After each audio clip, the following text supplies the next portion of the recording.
and stills is that I decide how long you will be with them, and I decide sometimes by a very small signal when you're in and when you're out, you know?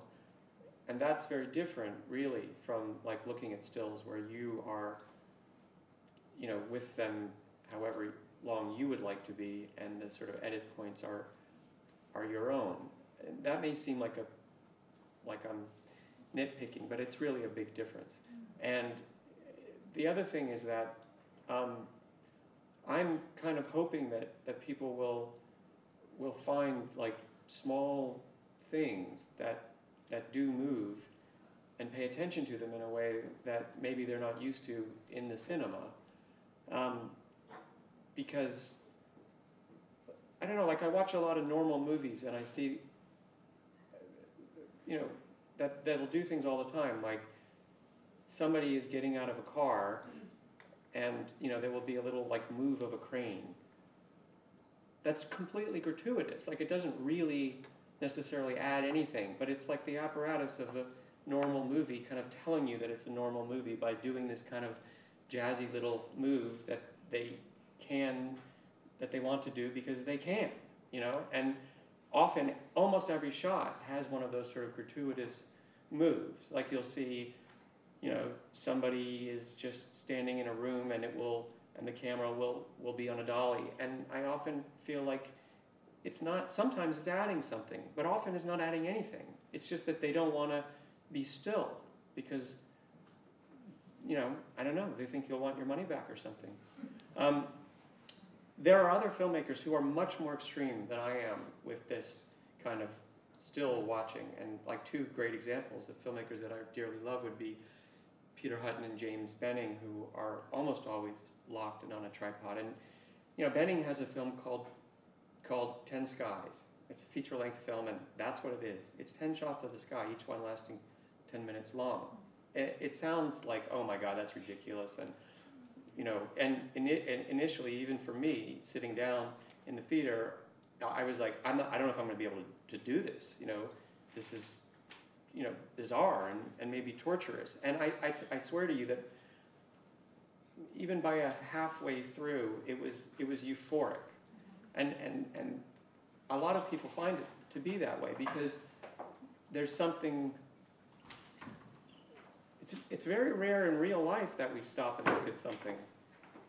You know, like I don't know about you, but like I'm busy a lot and I'm distracted a lot, and it's, well, I mean, you're lucky because you've got the ocean, and that's the perfect thing to just go stare at. But it's really kind of like monumental to have the ocean, because a lot of people where they or we live, we don't even really get to see the sky, much less the ocean. So the kind of like gift of just like staring at something and watching like small shifts of light or motion is really extraordinary to me, and I kind of hope to bring that to people in the theater, even though I think it makes a lot of people a little bit uncomfortable, you know. I mean, I don't mean that you were necessarily being critical, but suffice to say that's kind of what I'm thinking about and what I'm after. You know, there are other films that I make where there's like lots of movement, either because I'm hand-holding and moving, or because I'm in, you know, on a train or whatever. But these are kind of meant to be quiet, and they're sort of about getting back to the bare bones of looking, you know, and listening. How do you think a portrait changes as opposed to a still when you do actually have a 15-second period of looking at somebody closely? Something that well, for example, looking at the people, I mean, one thing that often happens is that, you know, there's a certain period in which somebody is sort of doing their portrait face, as I would do if someone said, I'm going to take your picture, and then there's a certain point at which they don't know, you know, when I'm done, and something breaks, you know, and it's a little adjustment that can be quite wonderful, you know, in looking at people. So there's that thing that happens where even sometimes I leave it be a little bit uncomfortable, you know, because even in that there's something in their discomfort that can be a little bit of a revelation. It makes them very vulnerable though as well, I think, doesn't it? Well, I guess maybe it makes them vulnerable, but it also, you know, it's just a nice exchange when people grant you that. Yeah. There was from the way you're describing and the films themselves, there's very little drama happening. But of course, there was an incredible piece of drama in the first film with the volcano. Right. So how did that come about? Oh, pure chance, like everything else. I mean, I definitely wasn't able to. I mean, it was, you know, just for that. I had to book this trip months in advance, and I couldn't say let's do it when the volcano was going off. So it was just great luck and completely insane to me. I mean, I've seldom encountered anything that insane, and it was just such a great like kind of thrill and pleasure to be able to like chase after it a bit. And so yeah, you know, sometimes, you know, things happen that work for you, and sometimes things don't, and you roll with it either way. Why did you decide to leave it so far in the background? The volcano? Yeah. Well, that's where it was. I mean, we did get up and we drove a few hours towards it. So in a way, I was able to get relatively close. I don't know how close I really could have gotten, but I had, you know, yeah, we took like a two and a half hour drive to get close enough to do that one. There's one bit of sort of crazy time lapse where the loud music comes in, sort of, you know, that's kind of a cheap move, but I'm not completely immune to the. Anyway. Flashing lights and loud music. Flashing lights and loud music, yeah. Well, those were also, it was a local band, you know, so it was kind of nice. It was very funny because there's a portrait of the people that are in that band, and it's a band called Uzeda, and you know, they're very kind of normal-looking people, and the woman in the band, you know, is middle-aged, and you know, and they're a punk rock band, and they've been doing it for a long time. And then their son,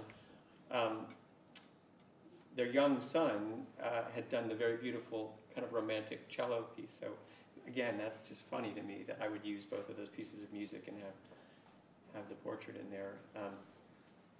But again, that maybe, you know, that's subtext. But anyway, yeah, volcano. That's one of the great things about film is you can film crazy things, and you don't have to be paying you know, 50 people in a room in China to create them with CGI, you know, computer-generated imagery, which is the way that, you know, again, that's the way that a lot of movies function. Is if they want to show you something crazy, then a lot of people can sit down in front of their computers and they make it, you know. And I like this. I like the fact that you can see something that's kind of hard. It's hard to believe your eyes, but you can believe your eyes because it's just there. Is it fair to call you a punk rock filmmaker? Is it fair to call me that? Well, you know, the punk thing is an important part of my life, and I think that it's a template, you know, because when I was in high school and, you know, in the late 70s, and punk kind of exploded, and everybody I knew sort of, you know, picked up instruments. Well, I wasn't a musician, but I realized that the way that they learned to operate in that kind of, you know, sort of DIY, whatever you want to call it, mode was very much something that had to do with, you know, wanting to do something and being faced with like a big industry that doesn't want anything to do with you, and so you learn that you can turn your back on it and do it by your own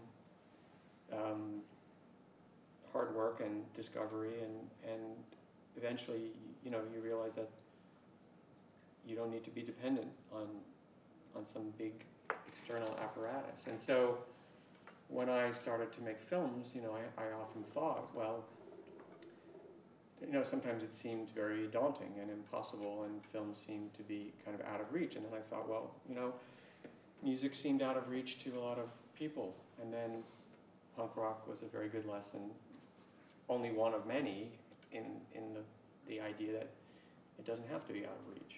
You know, you just do it. Sometimes you do it smaller. Sometimes you do it with a wind-up camera or or an acoustic guitar. But so in that context, why is your work with Figazi